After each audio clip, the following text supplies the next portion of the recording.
Hello friend, स्वागत है मेरे एक और नए वीडियो में। आज हम डिस्क्राइब करने वाले हैं अपेंडिसाइटिस। अपेंडिसाइटिस के अंदर हम इम्पोर्टेंट जो पॉइंट है, जैसे व्हाट इज अपेंडिसाइटिस, अपेंडिसाइटिस की जो पैथोफिजियोलॉजी है वो क्या है, अपेंडिसाइटिस के क्या क्या रिस्क फैक्टर और कोजेस है, अपेंडिसाइटिस के क्या क्या साइन एंड सिम्टम्स होते हैं, अपेंडिसाइटिस के क्या क्या डायग्नोसिस होती है, और अपेंडिसाइटिस की क्या क्या ट्रीटमेंट होते हैं, क्या क्या कॉम्प्लिकेशन होते हैं और इससे कैसे प्रिवेंशन किया जा सकता है। आइए हम इनको डिटेल में देखते हैं। एंड सबसे पहले हम बात कर लें व्हाट इज अपेंडिसाइटिस। तो appendicitis is the inflammation of the appendix, small pouch attach to the large intestine. ठीक है, अपेंडिसाइटिस जो है अपेंडिक्स में इन्फ्लामेशन हो जाना कहलाता है, और ये जो अपेंडिक्स होता है ये स्मॉल पाउच लाइक होता है जो कि लार्ज इंटेस्टाइन से कनेक्ट होता है, अटैच होता है। एंड आगे देखते हैं, it's medical emergency that usually require surgery. ठीक है, ये जो है एक मेडिकल इमरजेंसी है जिसमें सर्जरी से ही इसका जो है ट्रीटमेंट किया जाता है। आइए सेकेंड देखते हैं हम pathophysiology. Blockage of the appendix by stool infection और लिम्फोइड हाइपरप्लेसिया।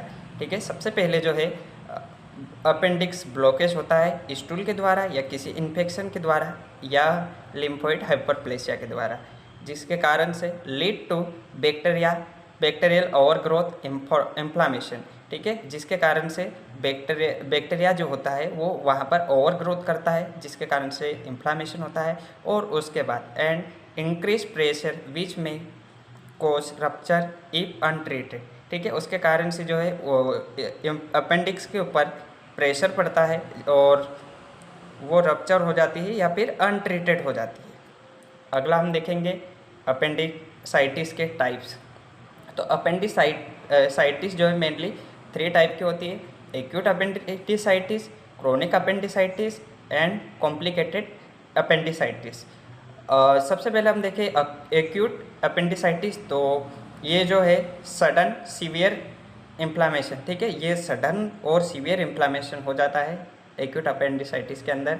क्रोनिक अपेंडिसाइटिस के अंदर देखें तो रेयर लॉन्ग लास्टिंग पेन। ठीक है, ये रेयर होती है, मतलब कम होती है क्रोनिक अपेंडिसाइटिस, और ये लंबे समय तक इसमें पेन जो है बना रहता है। थर्ड देखें हम कॉम्प्लिकेटेड अपेंडिसाइटिस विथ परफोरेशन और एब्सेस। ठीक है, जो कॉम्प्लिकेटेड अपेंडिसाइटिस होता है वो परफोरेशन के साथ साथ एब्सेस भी जो है होता है। ठीक है, एब्सेस का भी फॉर्मेशन है। नेक्स्ट देखते हैं हम इसके कोजेस एंड रिस्क फैक्टर।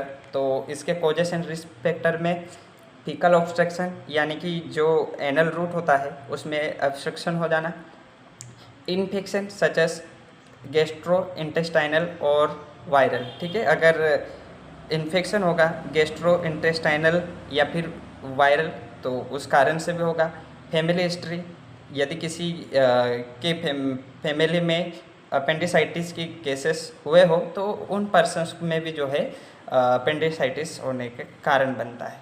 उसके बाद लो फाइबर हाई शुगर डाइट। ठीक है, अगर कोई पर्सन्स जो है वो लो फाइबर ले रहा है, डाइट में फाइबर कम ले रहा है और हाई शुगर डाइट ले रहा है, तो उस कारण से भी जो है अपेंडिसाइटिस हो सकता है। एंड लास्ट है एज 10 to 13 ईयर। ठीक है, अगर किसी पर्सन की जो है 10 to 13 ईयर्स का पर्सन है तो उसमें भी जो है अपेंडिसाइटिस के कारक हो सकते हैं। अगला हम देखें इसके साइन एंड सिम्टम्स की। तो sudden pain in lower right abdomen. ठीक है, जो लोअर राइट एब्डोमेन होता है, यानी राइट साइड का नीचे का जो भाग होता है पेट का, एब्डोमेन का, वहाँ पर सडन पेन जो है होने लग जाता है। उसके बाद nausea, vomiting and loss of appetite. और अगर किसी पर्सन जो अपेंडिसाइटिस होगा तो उसको साइन एंड सिम्टम्स में नोजिया, वोमिटिंग या फिर लॉस ऑफ एपेटाइट देखने को मिलेगा। ठीक है, अगला है फीवर एंड चिल्स। ठीक है, उस पर्सन को जो है फीवर या उसको ठंडी कपकपी भी जो है साइन एंड सिम्टम्स के रूप में देखने को मिलेगी। And abdominal bloating. Abdominal bloating जो है जो हमारा एब्डोमेन होता है, एब्डोमेन जो है फूला फूला सा या फिर भारी भारी सा लगने लगता है साइन एंड सिम्टम्स के रूप में। पेन वर्सनेस विथ मूवमेंट और कफ, ठीक है। इसमें जो है पेन पेन के साथ साथ जो है पेन बढ़ता दिखाई देगा, और जब कफ जैसा लगेगा, खांसी जैसा लगेगा, उस समय जो है पेन जो है बढ़ता हुआ दिखाई देगा। अगला डायग्नोसिस, तो अगर किसी पर्सन को जो है अपेंडिसाइटिस है या नहीं है, क्या क्या इसकी डायग्नोसिस कर सकते हैं पता करने के लिए, तो फिजिकल एग्जामिनेशन, तो फिजिकल एग्जामिनेशन के द्वारा हेड टू टो तक हम करते हैं, तो एब्डोमेन को जो है पाल्पेट करके भी उसको जो है पता लगा सकते हैं। एब्डोमिनल टेंडरनेस के द्वारा हम इस चीज़ को जो है कंफर्म कर सकते हैं। एंड हिस्ट्री टेकिंग में हम जैसे फैमिली हिस्ट्री वगैरह देखेंगे कि उनके फैमिली में अगर इस प्रकार से जो है अपेंडिसाइटिस की कोई मरीज़ था, तो ऐसे में भी ये चीज़ हो सकती है। एंड थर्ड है blood test, specially increase WBC, ठीक है। ये इन्फेक्शन और इन्फ्लामेशन के कारण हो रहा है, तो ब्लड टेस्ट में WBC जो है हमें बढ़ा हुआ या इंक्रीज देखने को मिलेगा। एंड लास्ट है अल्ट्रासाउंड, ठीक है। अल्ट्रासाउंड यानी सोनोग्राफी, USG, ठीक है। अल्ट्रासाउंड के द्वारा, सोनोग्राफी के द्वारा भी हम अपेंडिसाइटिस को डायग्नोस कर सकते हैं। एंड CT स्कैन, ठीक है। CT स्कैन भी जो है अपेंडिसाइटिस को डायग्नोस करने के लिए यूज़ में लिया जाता है। आई होप आपको जो है डायग्नोसिस समझ में आई होगी। एंड फाइनली यदि पता चल जाए कि उस पर्सन में जो है अपेंडिसाइटिस हुआ है, तो उसका ट्रीटमेंट जो है किस प्रकार से कर सकते हैं, तो सर्जिकल रिमूवल, इसका जो है अपेंडिसाइटिस का ट्रीटमेंट जो है सर्जिकल रिमूवल है, यानी सर्जरी के द्वारा अपेंडिक्स को वहाँ से रिमूव करना, जैसे अपेंडेक्टोमी में लेप्रोस्कोपी या ओपन, ठीक है। अपेंडेक्टोमी में हम लेप्रोस्कोपी की सहायता से जो है सर्जिकल रिमूव कर सकते हैं अपेंडिक्स का, या ओपन सर्जरी के द्वारा भी हम इसको रिमूव कर सकते हैं। एंड एंटीबायोटिक, ठीक है। अपेंडिसाइटिस में हम एंटीबायोटिक जैसे before surgery and after surgery, before surgery या आफ्टर सर्जरी जो है एंटीबायोटिक देते हैं। एंड पेन तो उसका कॉमन है, तो ऐसी सिचुएशन में उसको पेन मैनेजमेंट के लिए हम जो है एनाल्जेसिक देंगे या उसको सपोर्टिव केयर देंगे। एंड अब अगर कॉम्प्लिकेशन की बात करें हम, कॉम्प्लिकेशन में जो है अपेंडिक्स रप्चर हो जाता है, जिसके कारण से पेरिटोनाइटिस एब्सेस फॉर्मेशन होता है।